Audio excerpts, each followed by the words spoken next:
9 می سال 1945 سربازان دلیر و شجاع اتحاد شوروی توانستند بیرق را در برلین پایتخت آلمان نصب کنند.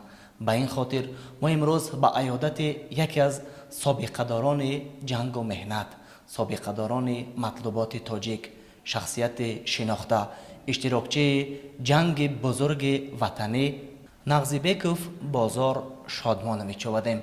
درود بینندگان عزیز، برای فهمیدن قصه روزگار و احوال زندگی همزمان شرایط خدمت و جنگ در صف اتحاد شوروی برنامه ما را پیگیری نمایید. بازار نغزیبکوف امروز دولت پیری میرانند.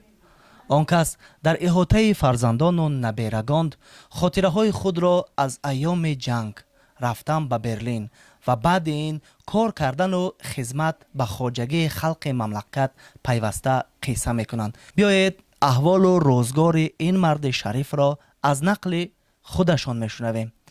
بابای عزیز، درود به شما. ما درود تمام بینندگان را به شما آوردیم و از نام ماموریت سامانه، از نام همه بینندگان شما را به فرارسی عید غلبه بزرگ صدقاً صمیماً شاد باش میگوییم و در آغاز میگفتید که امروز چی حال و احوال دارید؟ نه، خدا شکر صحت سلامت. فقط کمک کم با غم دست است. شکستگی دیگه پایانش همه عذاب داریم. 2 سال 3 سال شد بیرون برم دیگه نیستم. فقط برم که خانه در بال کراوت غریزگی هیل دیگه. بینندگان عزیز، قهرمان ما امسال 97 ساله شدند. 97 سال، این البته که ارقام کم نیست و ما تمنا میکنیم که این رقم به 100 و بالاتر از آن دکه خورد. بیاید ادامه صحبت ما رو با بازار نغزیبکوف در حلقه پیوندان با هم تماشا میکنیم.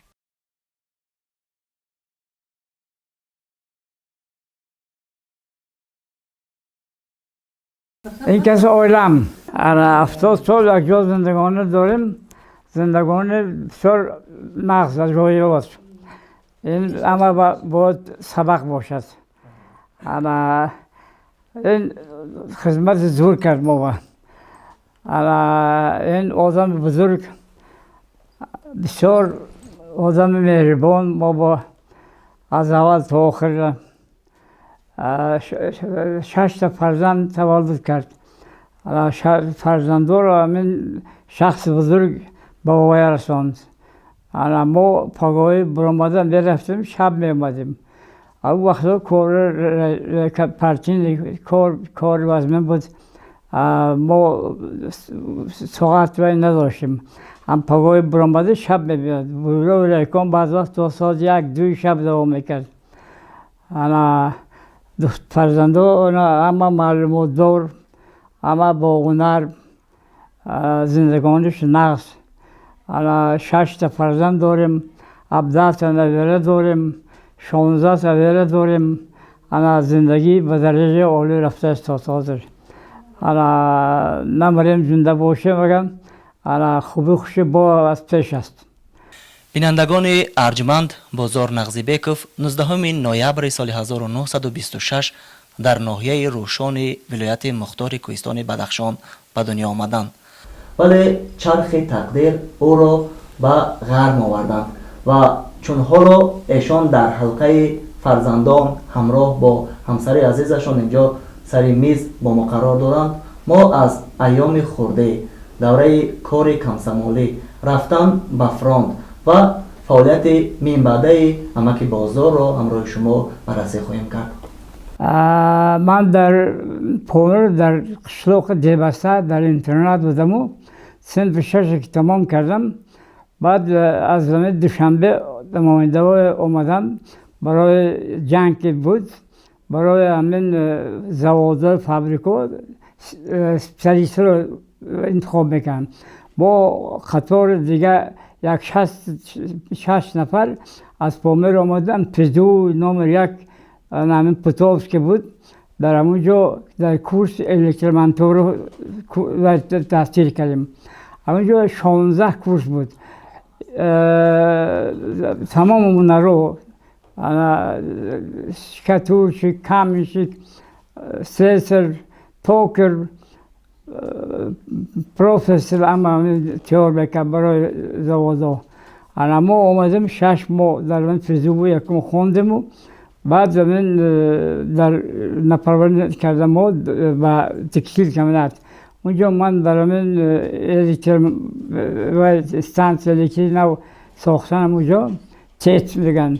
اونجا کار کردم من.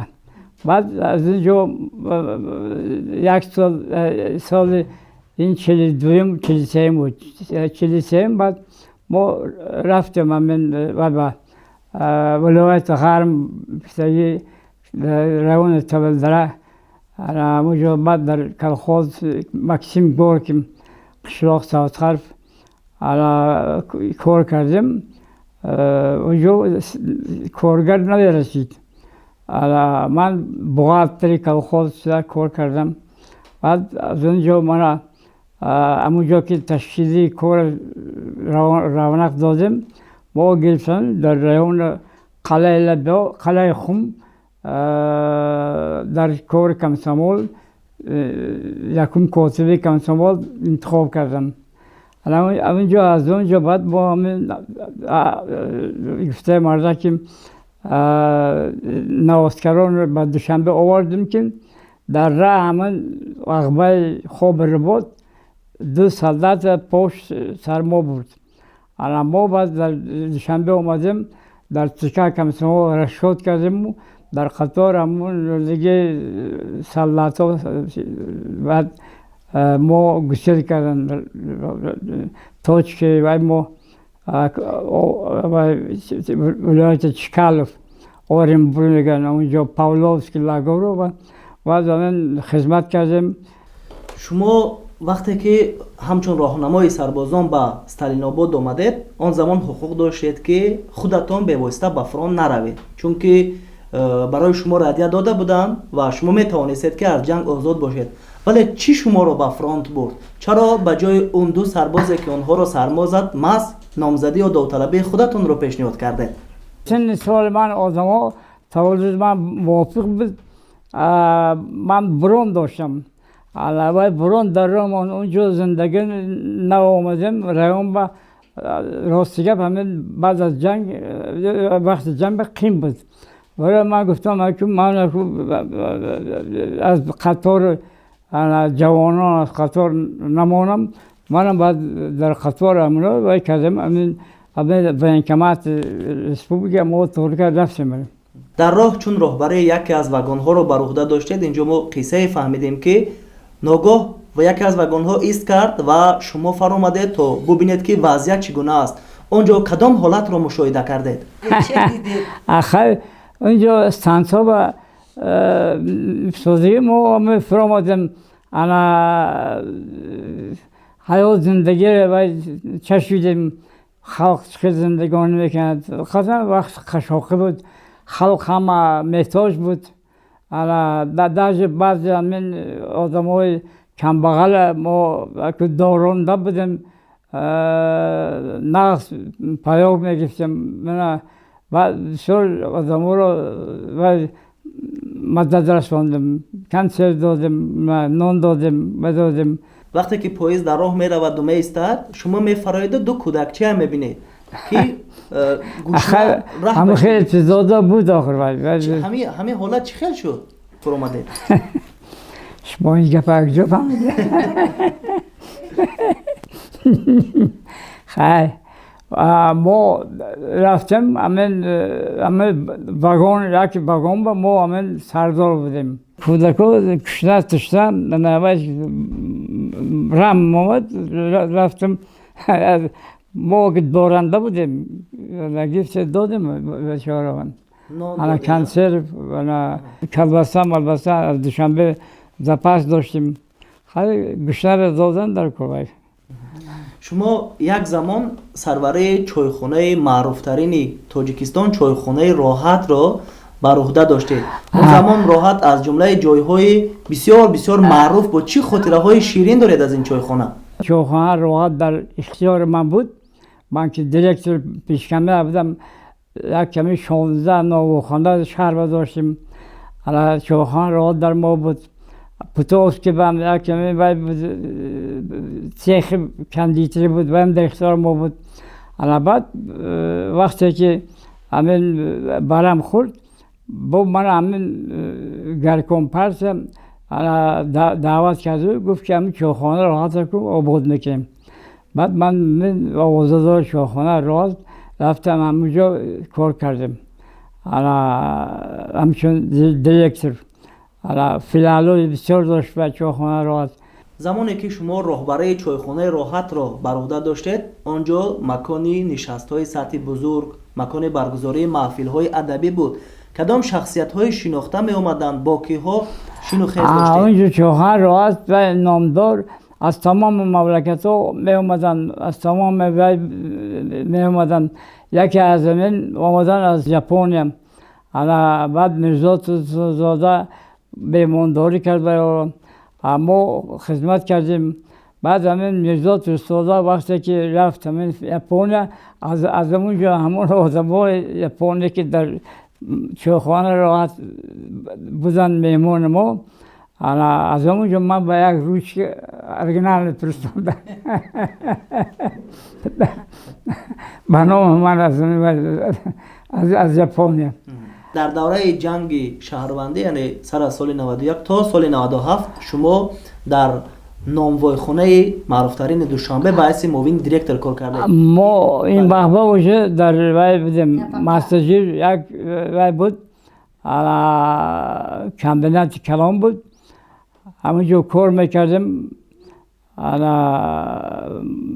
من معاون دیرکتور بودم. پشتی کرگلستود که کار میکردم، نان میبردم، همه خلق تامین میکردم. جنگ‌های بیمانی بودم. از همه مستجیر تا همه ایپرازم تا هفته بعد 13 من اولی خانم همونجا بود. می آمدم تیرم بالا سر میرفت. من کم می آمدم، بسیار وقت در این کارخانه در خواب میکردم، خود میخوردم. گاهی که می آمدم بسیار شرایط وضمین بود.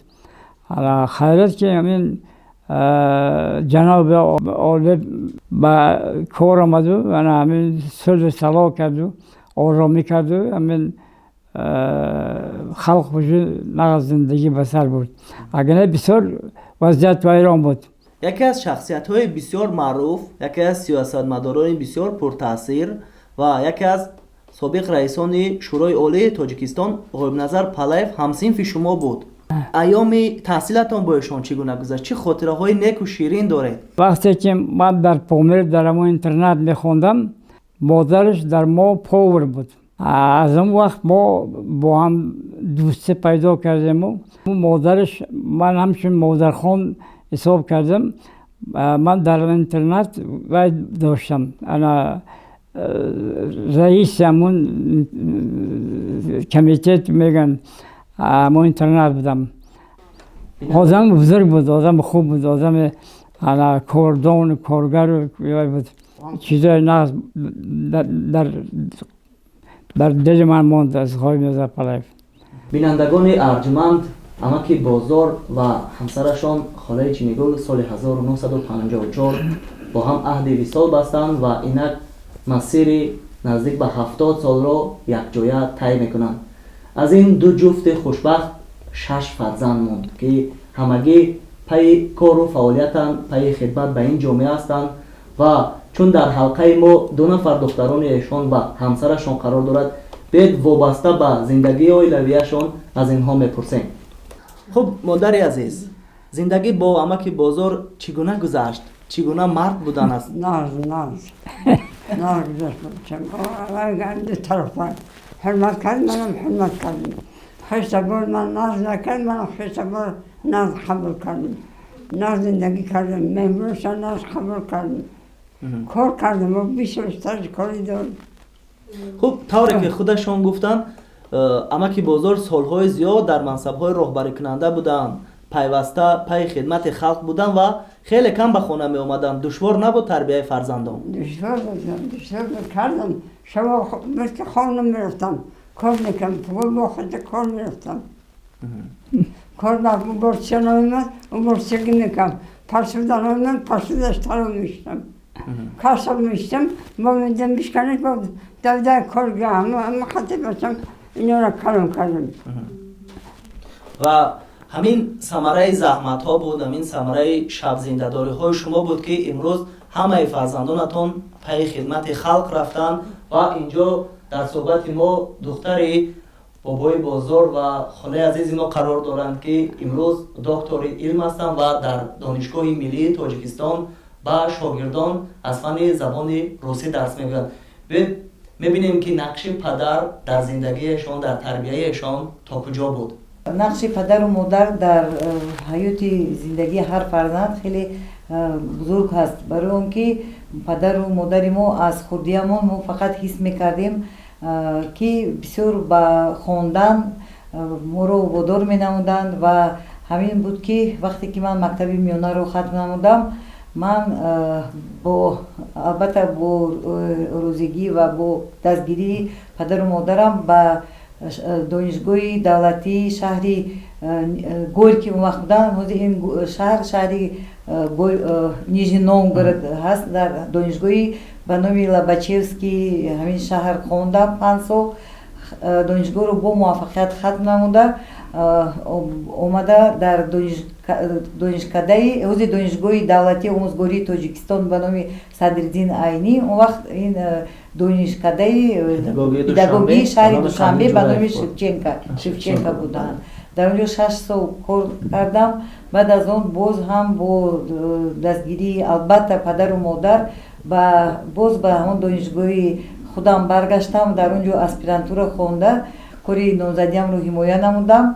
وظیفه های مدیر کافدره بودم، دکانی فاکولتت فیلولوژی روس و رهبری مرکز روسی بودم و دانشجویان چه که شما قید کردید از فن زبان و ادبیات روس و ترجمه درس میدیم. خواهرانم گلنوره در پیش من نشستند. این کس و با یک خواهر دیگرم فیضینسو دانشگاه طبی به نام ابوعلی ابن سینا رو ختم نموندند.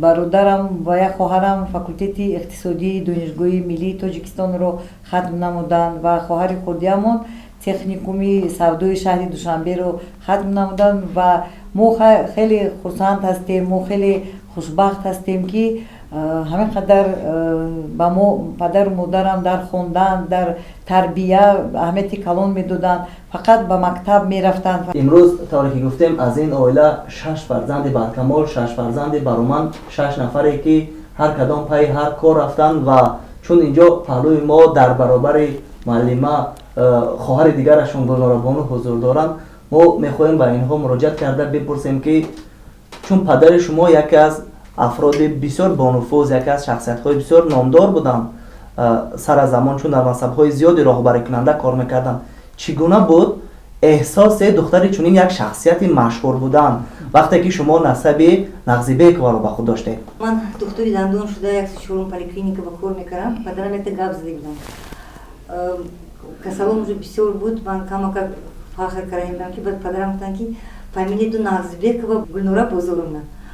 وقتی که کسال بیاد و این دختری که بزرگ گرفت بود همه کتی معامله ناز کنی، وظیفت ناز اجرا کن، خلق خدمت کن. هم با من بسیار خرسندم که هم خیلی پدر و مادر دارم. بیننده‌های ارجمند، اینجا ما میبینیم که سر سینه بابای بزرگ پر از آردن و مدال‌های گوناگون هستند و بیایید اسرار این آردن‌ها رو میپرسیم و میبینیم که هر کدام رو برای چی گرفتند. مدال за победу над Германией، مدال برای 30 سالگی، 50 سالگی، 60 سالگی، 70 سالگی من زوار شدم.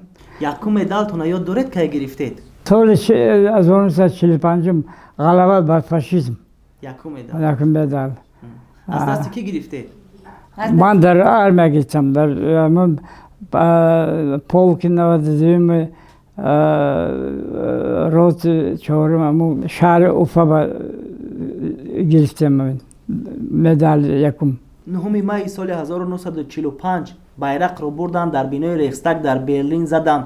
شما همون لحظه، همون زمان چی احساس داشتید؟